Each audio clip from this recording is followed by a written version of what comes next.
Hello and welcome to the Grand Line Review, your source for everything One Piece. Today we have a manga review of chapter 903, The Fifth Emperor. And just damn.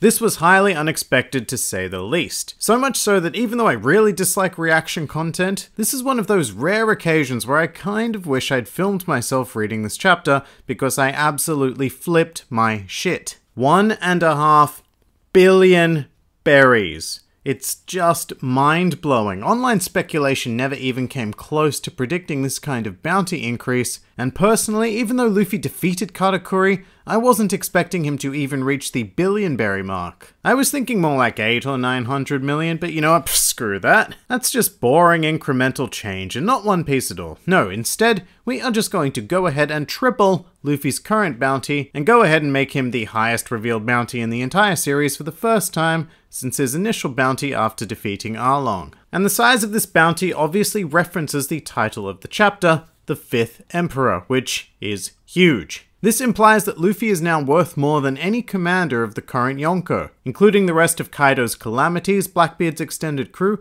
and probably characters like Lucky Roo, Ben Beckman, and Yasop. If any of those crews had a member with a bounty higher than Luffy's that wasn't the captain, then I don't think we'd be calling Luffy the Fifth Emperor. And I'm really curious to see what people think of this development, because I know there was a huge split in the fanbase regarding whether or not Luffy could and should defeat Katakuri. I can only imagine that the people who were in the Katakuri should win camp wouldn't be too pleased with these events, because it elevated Luffy to a status higher than the one they didn't think he deserved to begin with. And just while we're on that, it would appear that Blackbeard himself is in agreement with that argument, as he even states as much during this chapter. Quite specifically, he says that it is too early for Luffy to be an emperor. And first of all, I love this statement because it shows that Blackbeard clearly recognizes Luffy's potential and fully expects him to be a powerful enemy in the future. It's a really nice change from powerful enemies who just arrogantly brush him off and underestimate him like Big Mom and Kaido. But I do think I agree with Blackbeard. Considering who the current 4 Yonko are, I don't think that Luffy is ready to be considered on the level of an emperor. Although that just might be me comparing him to them in terms of pure power, which, let's be honest, if he got into a fight one-on-one with any of the current Yonko at this stage in time, he is pretty much guaranteed to lose. But One Piece has never necessarily been about Luffy's raw strength, because the common theme spread throughout the series is Luffy's unique ability to make allies, and the opportunities they afford him as a result. So maybe just like Mihawk at Marineford, the world government has finally picked up on just how dangerous Luffy actually is. I mean, this kid would probably be more successful in raising a worldwide revolution than the entire Revolutionary Army. I also wonder if Morgan's words to Stussy had something to do with this sudden increase. I've mentioned before that Morgan's is probably very privy to seeing patterns in current events due to owning a massive news organization, and he very possibly sees that Luffy is following a similar pattern as Gol D. Roger. And if Morgans were to have let any of that information slip to Stussy, then she most certainly would have reported it to the world government, which would at least be a contributing factor for what I'm calling an unprecedented bounty increase in the history of the series. I mean, geez, Luffy had a solid billion berries just slapped on top of him like that, and I can't get over it. So yeah, I'm quite conflicted on this bounty. On the one hand, I think it's just too extraordinarily high, but at the same time I can't help but feel that this is actually a proper reflection of Luffy's devastating potential just via the act of existing. One thing is for sure though, after this chapter we are done with underestimating Luffy and the rest of the Straw Hats. They are no longer underdogs in this world. In fact, they are rapidly becoming favourites in the race for Pirate King, and that's pretty damn amazing. But Luffy was not the only one to receive a bounty increase this chapter, as we also now have Vinsmoke Sanji sitting on a modest, in comparison to Luffy anyway, 330 million berries. And god, it really just does sound minuscule after talking about 1.5 billion, but this marks the first time in the series that Sanji has had a higher bounty than Zoro. And as a Zoro fanboy, I don't like this one bit. Although I can't say it was unexpected given how instrumental Sanji was during Whole Cake Island. I do, however, think it's very interesting that Luffy and Sanji were the only 2 bounties revealed to have been increased. In theory, Chopper, Nami, and Brook's bounties should also have gone up, because they were also very prominent players in the devastation of Whole Cake Island. I'd find it really weird if they were just ignored this time around, so I'm hoping that we're just spreading the new bounties through a couple of chapters so as not to overload us too much. Alright, sick of talking about bounties. I mean, to be perfectly honest, I wasn't even expecting to be talking about bounties anytime soon at all. I mean, we literally just ended Whole Cake Island last week, and usually it takes a bit of recovery time before Oda induces us with this kind of shock. But I guess there's no time for that at all though, because we have a reverie to attend.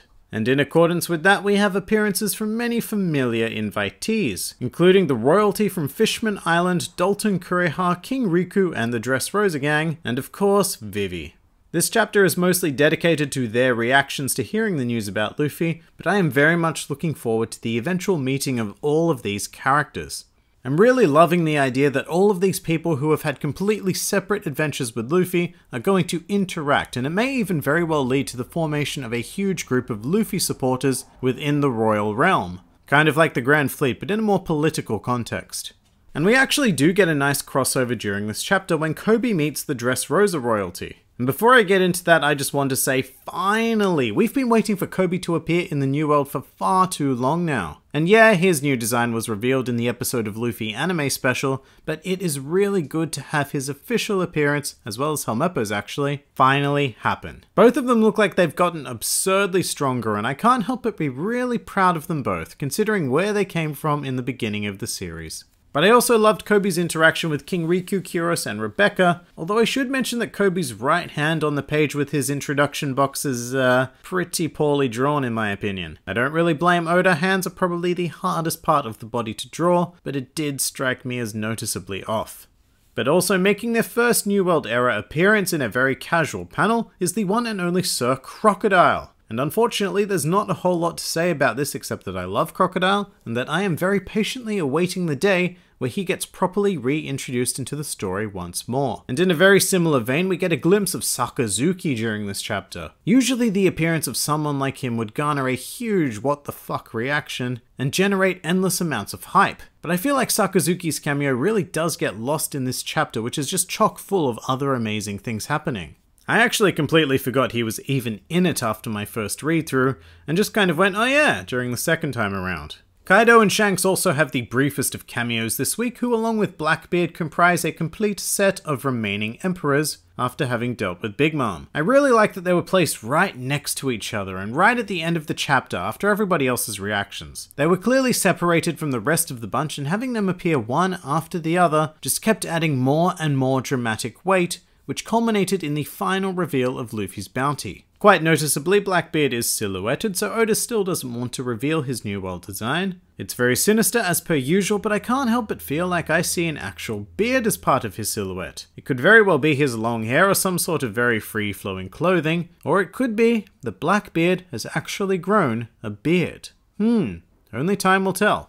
So a fun thing that happened very early on in this chapter is that Sanji reveals a raid suit that was given to him by Niji. And Sanji wants nothing to do with it, which is understandable. It's not really his style and he doesn't actually need it. I'm not sure how much it would actually enhance his ability, so it would feel like a bit of a waste on him. However, we must remember that even if we haven't seen him in a while, there is a resident superhero in the One Piece world who has been known to show up and help the Straw Hats from time to time, and that is Sogeking. When I picture Sogeking using one of those raid suits, it just completes the image of the greatest superhero in the world in my mind. So I could not be more hopeful for that to happen. And on one final note, yes, we failed once again to properly recruit Jinbei into the crew. However, it would appear that Zeus is doing a pretty fine job in his place. The adorable and ever-happy Cloud actually seems to fit right in with the crew dynamic. I hope that in the future Nami begins riding him much like Big Mom did in that very Goku-style way. Hell, this could even result in Luffy riding Zeus at some point, which would just be a fantastic homage to Dragon Ball. But after all of that, I'm afraid to say that pretty much does it for chapter 903. If you enjoyed this video, then feel free to like, favorite, or subscribe, and please do comment with your thoughts on the chapter. This has been the Grand Line Review, and I'll see you next time.